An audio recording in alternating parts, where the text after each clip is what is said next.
Mes parents me réclamaient 1 000 € par mois, mais ma sœur vivait gratuitement. Je suis parti, j'ai acheté une maison en secret. Quand ils ont débarqué avec leurs valises, leurs visages ont pâli. Je m'appelle Léa et j'ai 24 ans. Je vis avec mes parents et ma petite sœur, Nina, qui a 22 ans. Enfin, je suppose que vivre avec n'est plus la bonne expression. Depuis 2 ans, je paie à mes parents 1 000 € chaque mois juste pour louer une chambre dans la maison où j'ai grandi. Oui, vous avez bien lu. Mes propres parents me faisaient payer un loyer. Tout a commencé quand j'ai eu 18 ans. J'ai obtenu mon baccalauréat avec des notes correctes. Rien d'extraordinaire, mais assez bonnes pour l'université. Le problème, c'est que mes parents n'avaient pas d'argent pour m'aider avec les frais de scolarité. Ils ont été clairs sur le fait que l'université n'était pas pour moi. Je devais trouver un travail et commencer à contribuer au foyer. C'est donc ce que j'ai fait. J'ai eu mon premier emploi dans une épicerie, travaillant à temps plein juste après mon diplôme, pendant que tous mes amis partaient pour leur résidence universitaire. C'était horrible de les voir partir pendant que je restais derrière. Mais quel choix avais-je? J'ai travaillé dur, très dur. J'arrivais tôt, je restais tard, je prenais des heures supplémentaires dès que je le pouvais. Mais sans diplôme universitaire, je ne pouvais pas aller bien loin. Le salaire était dérisoire, à peine suffisant pour couvrir mes besoins de base. Je ne pouvais même pas envisager de déménager car les loyers dans notre ville de Bordeaux sont incroyablement chers. Et avec mon salaire, j'aurais probablement fini par vivre dans un quartier mal famé ou avec 5 colocataires.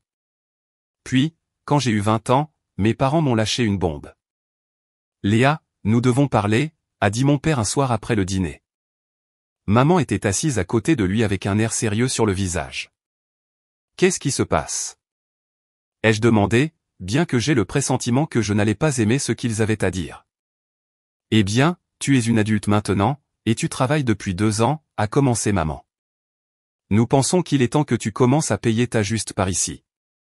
Ma juste part? Ai-je répété. J'aide déjà avec les courses et tout ça. Ce n'est pas suffisant, a dit papa. Nous avons besoin que tu paies un loyer. 1 000 € par mois. J'ai failli m'étouffer. 1 000 €? Vous êtes sérieux? Très sérieux, a répondu maman. Tu peux soit payer, soit trouver un autre endroit où vivre. J'ai eu l'impression que quelqu'un m'avait donné un coup de poing dans le ventre. C'étaient mes parents, et ils me donnaient en gros un ultimatum. Payer ou partir. Mais où étais-je censé aller? J'avais déjà du mal à économiser de l'argent avec mon faible salaire et maintenant ils voulaient 1 000 € par mois.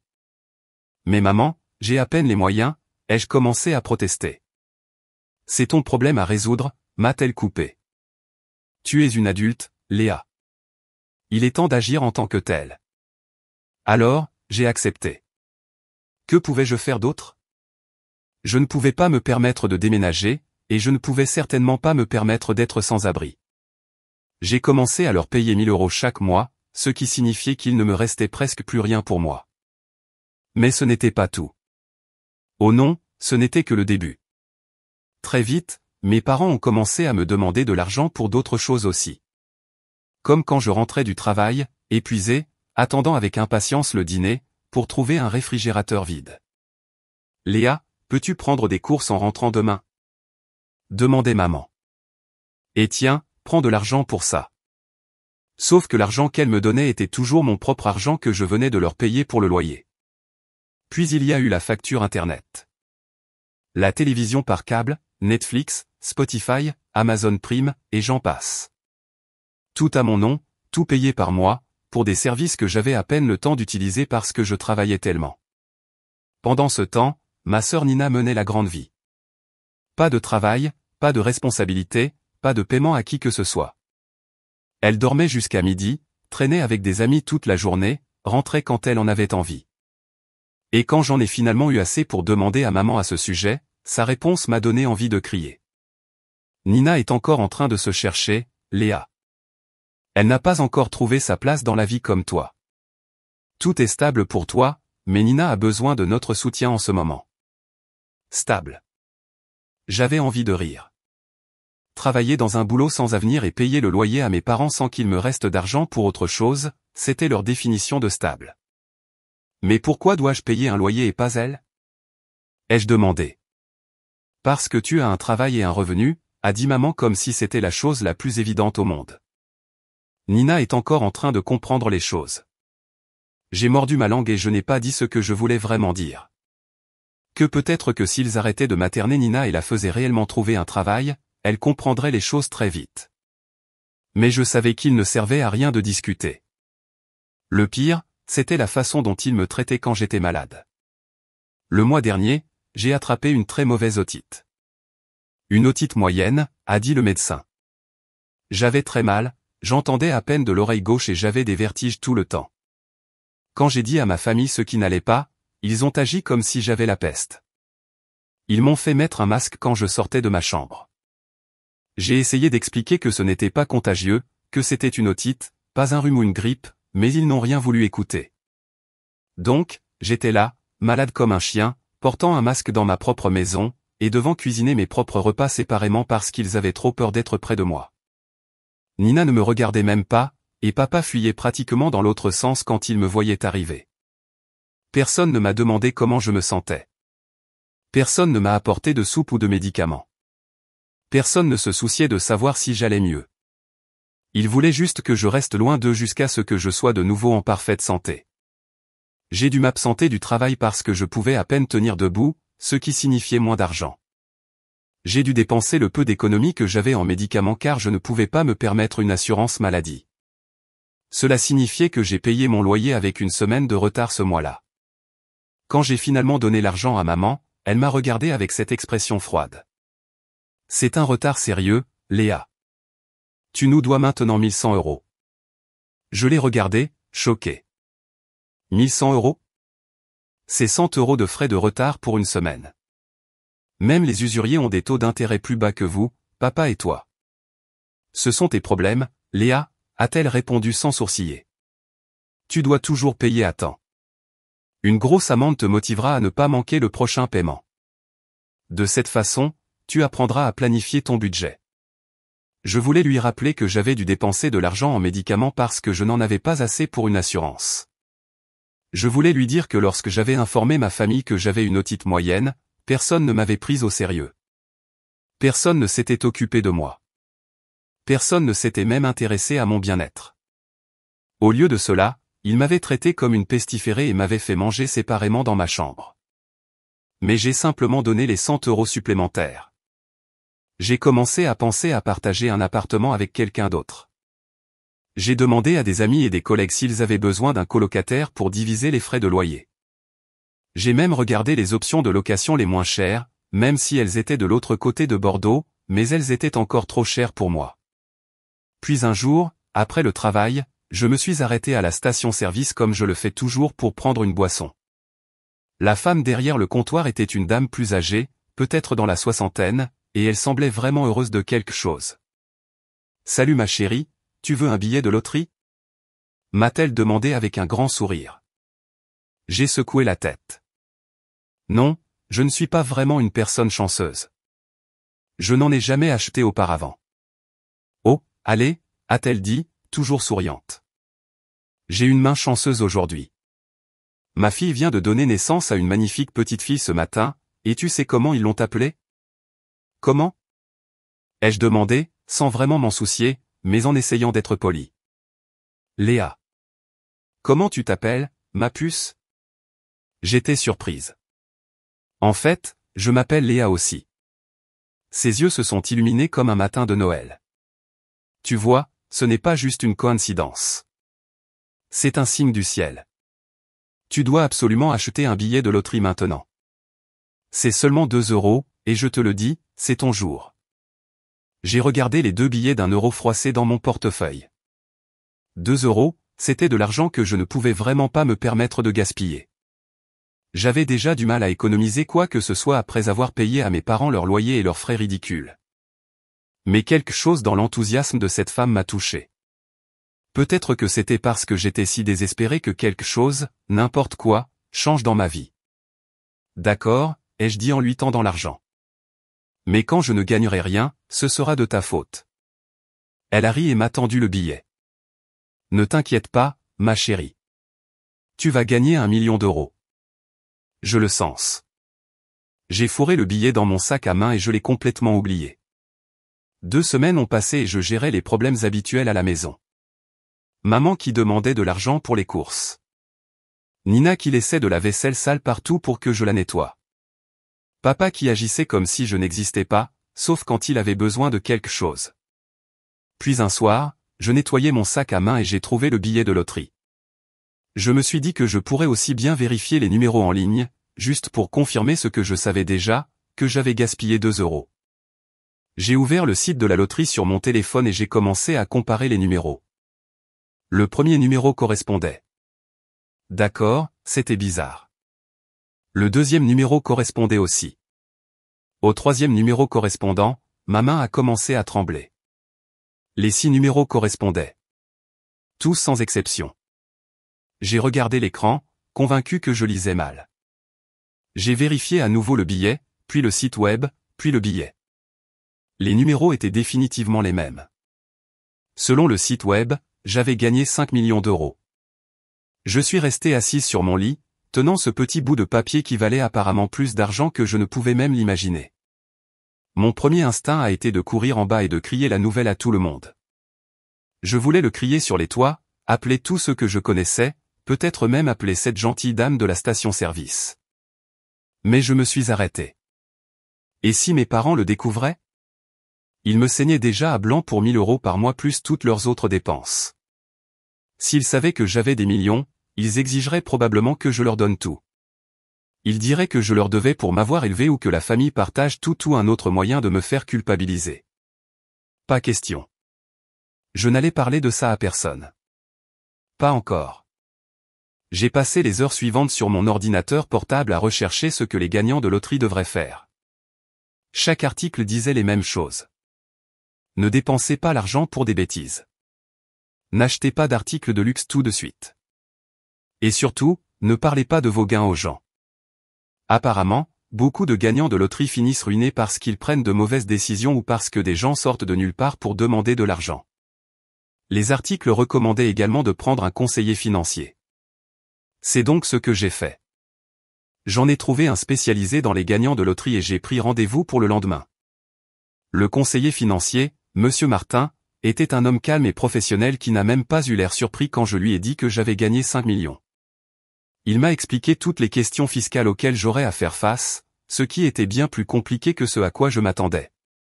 Après les impôts fédéraux, les impôts d'État et tous les autres frais, il me resterait environ 2,4 millions d'euros.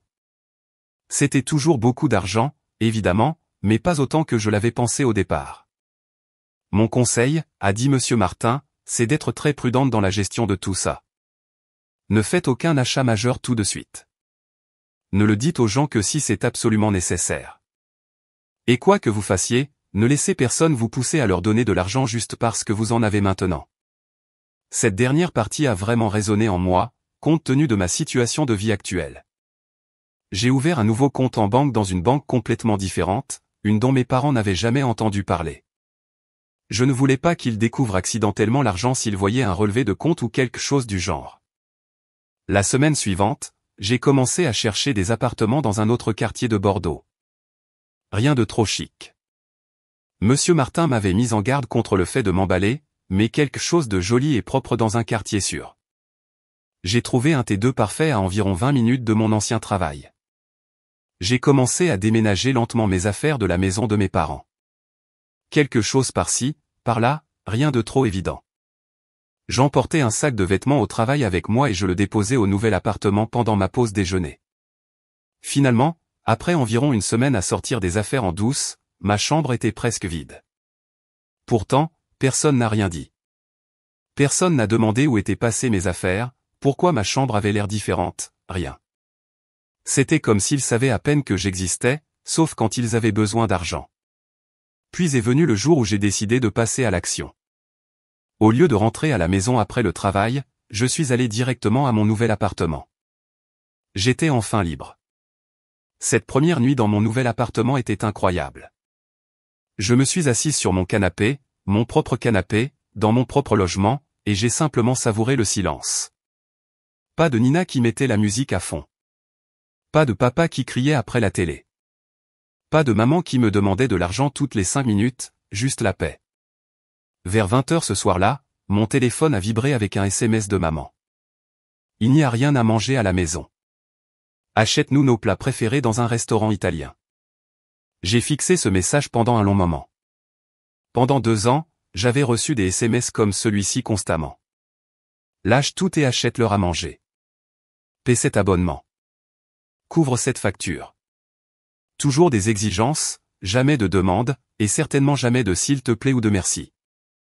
J'ai souri et j'ai répondu, j'ai déménagé de chez vous.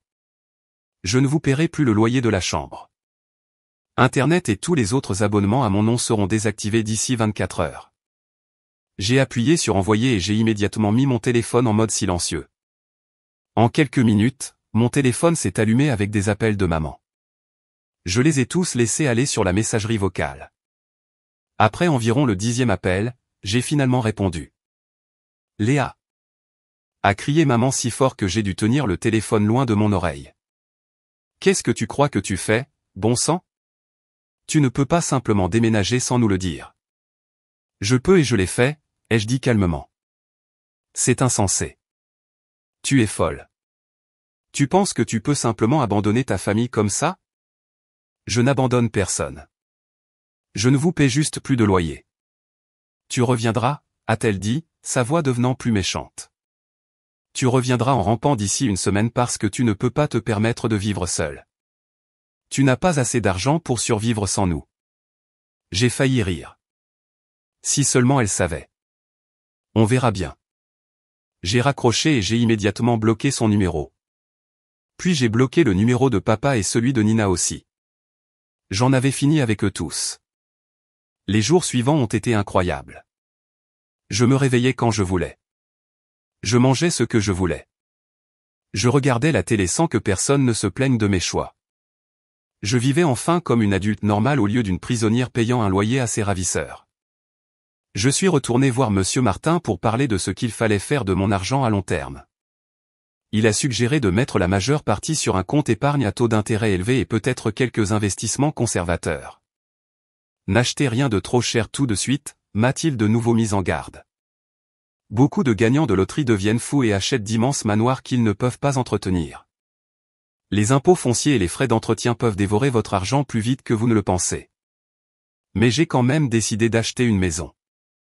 Après avoir visité un tas d'endroits, j'ai trouvé cette belle maison pour 900 000 €. Ce n'était pas un manoir ou quelque chose de fou, juste une très belle maison de 3 chambres avec un grand jardin dans un bon quartier. Le genre de maison où j'avais toujours rêvé de vivre. Après avoir acheté la maison et emménagé, j'ai démissionné. Pour la première fois en 6 ans, je n'avais pas à m'inquiéter de l'argent. J'ai décidé de prendre de vraies vacances, quelque chose que je n'avais jamais fait auparavant. Je n'étais même jamais monté dans un avion. Je suis allé à Hawaï pendant 2 semaines. C'était incroyable. Je suis resté dans un bel hôtel, j'ai mangé dans des restaurants chics, j'ai fait de la plongée avec tuba, j'ai pris des cours de surf. Je me sentais comme une personne complètement différente. Pour la première fois de ma vie d'adulte, je n'étais pas stressé par l'argent ou par les exigences constantes de ma famille. Quand je suis rentré, j'ai commencé à penser sérieusement à l'université. Ça avait toujours été mon rêve, mais j'y avais renoncé il y a des années quand mes parents avaient été clairs sur le fait qu'ils n'aideraient pas. Maintenant, je pouvais me le permettre. Je pouvais étudier ce que je voulais sans me soucier des prêts étudiants ou de travailler à temps plein pour payer. J'ai passé des semaines à rechercher des programmes et j'ai finalement décidé que je voulais étudier la décoration d'intérieur. Ça semblait être quelque chose que j'apprécierais vraiment. Et avec ma situation financière, je pouvais prendre mon temps et me concentrer vraiment sur l'apprentissage au lieu d'essayer de finir le plus vite possible. 6 mois ont passé, 6 mois de paix, de liberté, de profiter réellement de ma vie pour une fois. J'étais inscrite à l'université et j'adorais chaque minute. Puis un jour, je me détendais dans mon salon quand la sonnette a retenti. J'ai regardé par le Judas et mon estomac s'est noué. Maman, papa et Nina se tenaient sur mon perron. Je n'avais aucune idée de comment ils avaient trouvé mon adresse. J'avais été si prudente de ne dire à personne où je vivais. Ils ont dû demander autour d'eux, peut-être appris par des amis communs ou quelque chose du genre. J'ai ouvert la porte et j'ai pu voir le choc sur leur visage en regardant ma maison. Leurs yeux étaient grands ouverts, admirant le beau paysage, la porte d'entrée chic, les fenêtres d'apparence coûteuse. Léa, a dit papa, sa voix étrange et tendue. Nous devons parler. J'ai croisé les bras. À propos de quoi?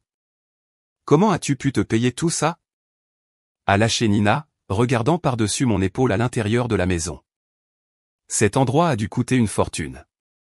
J'ai reculé et je leur ai laissé voir plus de l'intérieur, les beaux meubles, la grande télé, les parquets. J'ai regardé leurs expressions passer du choc à la confusion, puis à quelque chose qui ressemblait presque à de la peur. J'ai gagné à la loterie, ai-je dit simplement. Pendant un moment, personne n'a rien dit. Puis Nina a explosé. À la loterie? Combien as-tu gagné? 5 millions. Enfin, 2,4 millions après impôts. Le visage de Nina est devenu rouge. Ce n'est pas juste. La moitié de ça devrait nous appartenir. Nous sommes ta famille. J'ai éclaté de rire. Vous pensez mériter mes gains de loterie? Vous pouvez engager un avocat et essayer de me poursuivre en justice pour ça. Bonne chance. Ils se sont tous tus. Papa s'est raclé la gorge.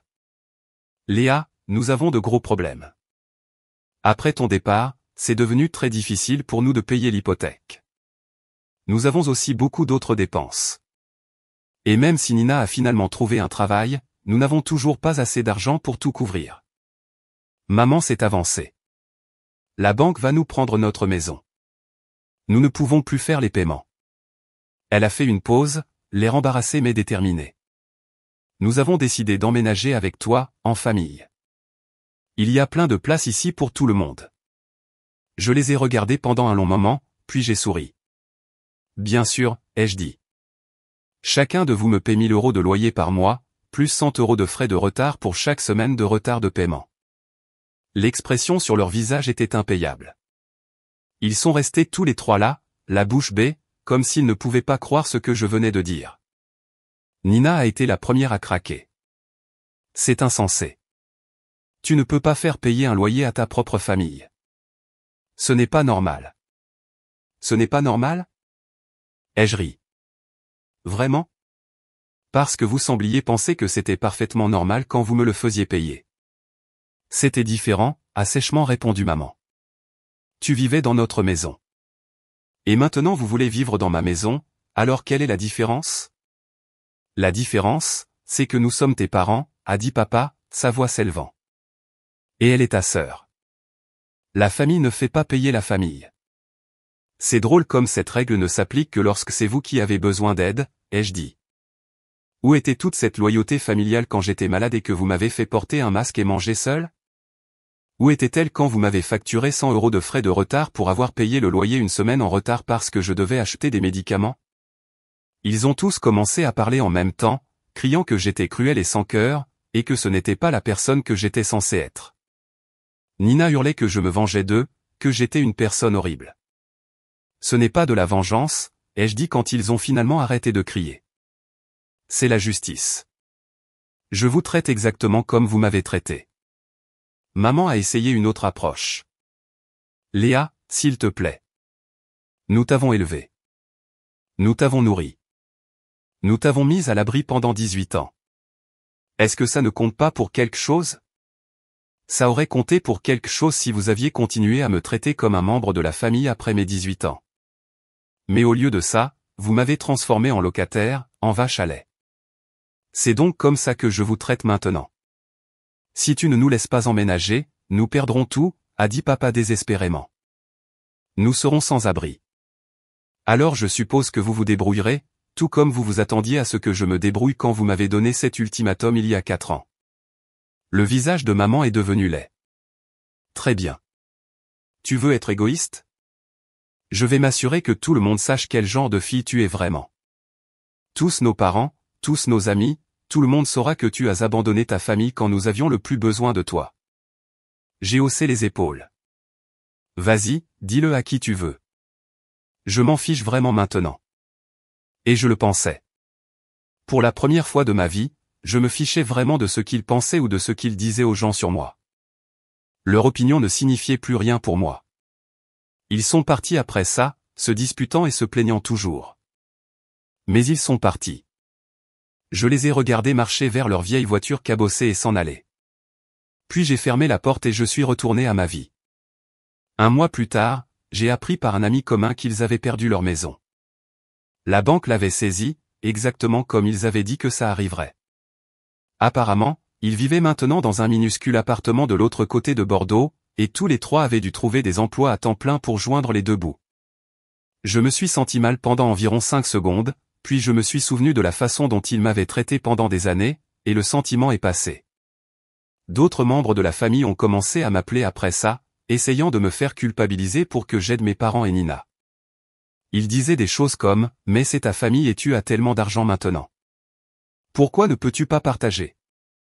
Chaque fois que quelqu'un abordait le sujet, je les coupais immédiatement. Ça ne m'intéresse pas de discuter de ça, disais-je. Et puis je changeais de sujet ou je raccrochais s'ils insistaient. Finalement, les gens ont arrêté d'appeler à ce sujet. Je suppose qu'ils ont compris que je n'allais pas changer d'avis. Pendant ce temps, ma vie continuait de s'améliorer.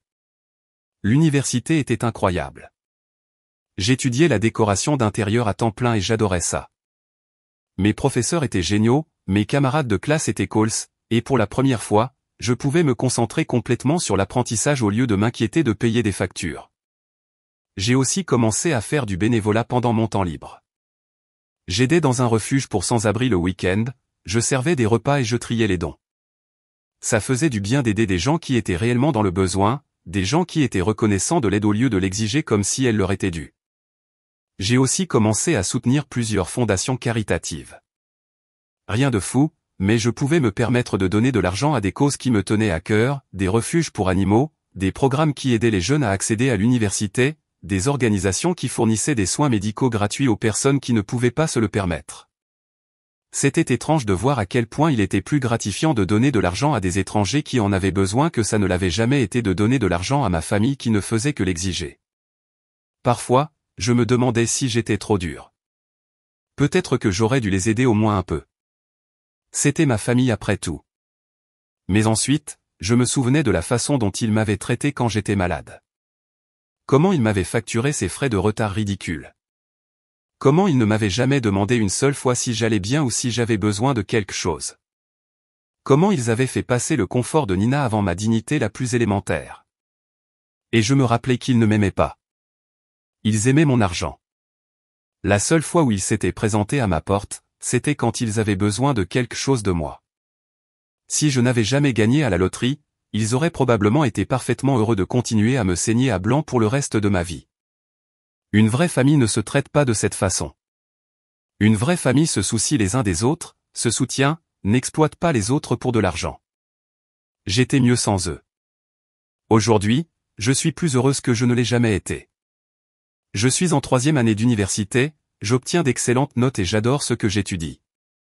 Je me suis fait de vrais amis, le genre qui se soucie de moi en tant que personne et non de ce que je peux faire pour eux. J'ai acheté une maison modeste que je peux facilement entretenir. Je voyage quand j'en ai envie. Je fais régulièrement du bénévolat et je donne à des causes auxquelles je crois. Je vis la vie dont j'ai toujours rêvé. La vie que je n'aurais jamais cru pouvoir avoir.